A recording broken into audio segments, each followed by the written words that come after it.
একটু কথা শুনি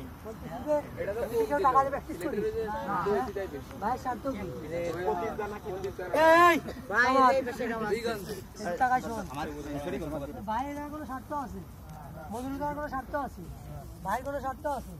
তুই তো টাকা দিয়ে প্র্যাকটিস করিস না, তাহলে তোদের উচিত না যে ভালোভাবে খেলায় কনসেন্ট্রেট করা। তুই যদি ভালো খেলিস তো গ্রামে হাত 2-3টে পোলা পানে যায় খেলা করতে আসবি, কিন্তু ও ভালো খেলতেছে আমিও যাবো প্র্যাকটিস করবো। সামান্য স্টেডিয়ামে গেলেই তোর প্রতি মাসে টাকা নিবে না, ভর্তির সময় টাকা নিবে না, ভর্তির সময় 1000 টাকা দেয়, টাকা করে গাড়ি ভাড়া আছে, যাবে 60 টাকা ভাড়া, এই টাকা তোমার বাড়িতে দেবে না, তুমি এক মাস দাও, এক মাস দিবে না, পরে তো তোমাদের বাড়ি চাপ করবে না। যে পাও প্র্যাকটিস করতে পারছিস, তোরা সিরিয়াস হবি না? তার তো কোনো স্বার্থ নেই, তার ফ্যামিলি আছে, তার নিজের ভবিষ্যৎ আছে, তার ভিতর থেকে সময় বের করে তোদের সময় দিচ্ছে। কী স্বার্থ ওই জায়গা? অবশ্যই সিরিয়াস হতে হবে, আর প্র্যাকটিসের মজা হিসেবে নিতে হবে। কম্পিটিশন করলে প্র্যাকটিস মজা হয়ে যাবে, ঠিক আছে? তাইসে এই যে লাইনে দৌড়াচ্ছে, এ কাটি মারতেছে, ও লাথি মারতেছে, করলে হবে না, ঠিক আছে? এগুলো ধরবো, যেটা এরকম করবে সে বাদ আমাদের জায়গা থেকে। যদি ভালো খেলে যদি একটা ভালো প্লেয়ার হোক, আমাদের না, আমাদের ইউনিয়নের নাম হবে যে অমুক ইউনিয়নে অমুক একটা ভালো প্লেয়ার আছে। তোমরা খ্যাপ খেলে বেড়াবা, টাকা কিন্তু আমাদের ঘরে দিবা না, তোমার বাপ মা তোমরাই কিন্তু এনজয় করবা, তোমরাই খাবা। তুমি একটা ভালো পর্যায়ে গেলে তোমার কিছুই হবে, আমাদের কিছু নাই। আমরা চাই যে আমাদের ইউনিয়ন থেকে, আমাদের এলাকা থেকে, এলাকা ভিত্তিক, ইউনিয়ন ভিত্তিক একটা ভালো প্লেয়ার বেরোক, আমাদের ইউনিয়নের একটা মান সম্মান থাকে, একটা টিম হোক, আমরা এইটাই চাই। আমার একটা ইস্যু আছে, ইস্যু জানো, এই যে সময় যেমন ফুটবল খেলে পার্কে নিয়ে, আমি সময় দেখতাম খেলায়, দেখতাম প্র্যাকটিস করতো, আমি বাড়িতে 700 টাকা চুরি করে নিয়ে গেছিলাম, নিয়ে যাই গোপালপুর থেকে বুট কিনেছিলাম, বাংলা বুট হ্যান্সা, ঠিক আছে, কিনে এ আমার একটা টুর্নামেন্ট ছাড়ছিল, টুর্নামেন্টে ডাক দিচ্ছিল। তা প্রথম ম্যাচে আমাদের সাসানিয়ার কাদের জন্য খেলা দিচ্ছিল, আমি ওই ম্যাচে 2টা গোল করেছিলাম, তারপরে এরা আমাদের বলেছিল খেলাতে, আমরা যেতাম, এরা রেগুলারলি তোমার লোয়া জায়গার সাথে খেলা দিত, আমরা যেতাম, আমরা কোকে খেলতাম। আমরা এমন দিন নেই যে আমরা 2-3টে গোল দিতাম না, আমি আর জনি চলে যেতাম, কিন্তু ছেলেটা এখন বল খেলে না, আমি রেগুলার খেলি। তারপরে দেখতাম যে আমাদের ইউনিয়ন ভিত্তিক খেলা হতো, আমরা এই পাশে খেলা দেখতাম, আর বাইরে প্র্যাকটিস করতো। সেই সময় তাদের মনে করতাম আমি রাউতরা মারছি, আমি রেগুলার টাকা লাগতো না, আমি আগেই আসতাম এনে প্র্যাকটিস করতে। যে কোনো একটা ইস্যু আছে সবাই, ঠিক আছে? সাব্বিরকে ধন্যবাদ, ও অক্লান্ত পরিশ্রম করতেছে তোমাদের পিছনে। ও যে পরিশ্রম করে, ওর বড় ধরনের একটা বাজেট ও ডিজার্ভ করে।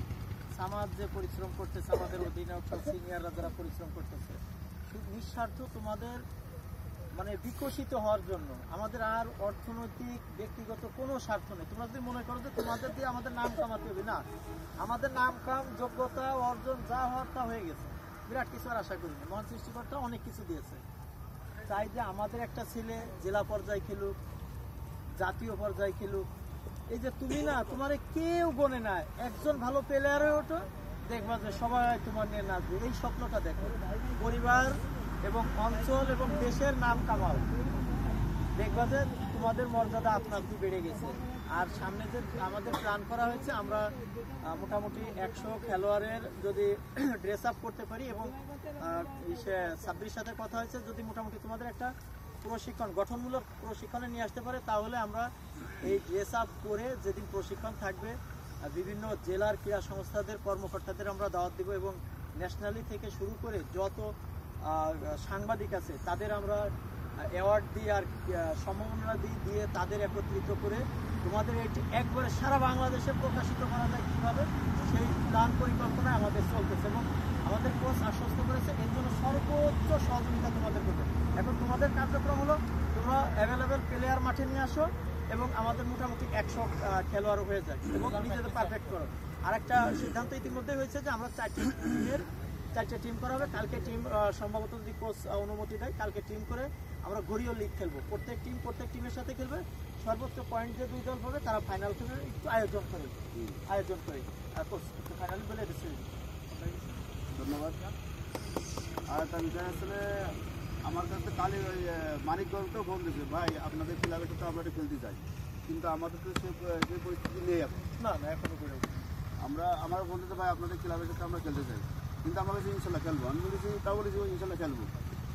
তারপরে আমরা সময় দিতে পারছি না, আমরা তোমাদের মাধ্যমেই প্লেয়ার বানাতে যাচ্ছি, যে তোমরাই আমাদের একটা ভবিষ্যৎ। এই জন্যই আর কিছু বলবো না। আর কালকে হয়ে যাবে না, কালকে ম্যাচ আছে, কালকে তোমরা সবাই মাঠে আসবে, ঠিক আছে? ধন্যবাদ। যে কিন্তু মিস করবে সে কিন্তু কোনো টিম পাবে না, ঠিক আছে?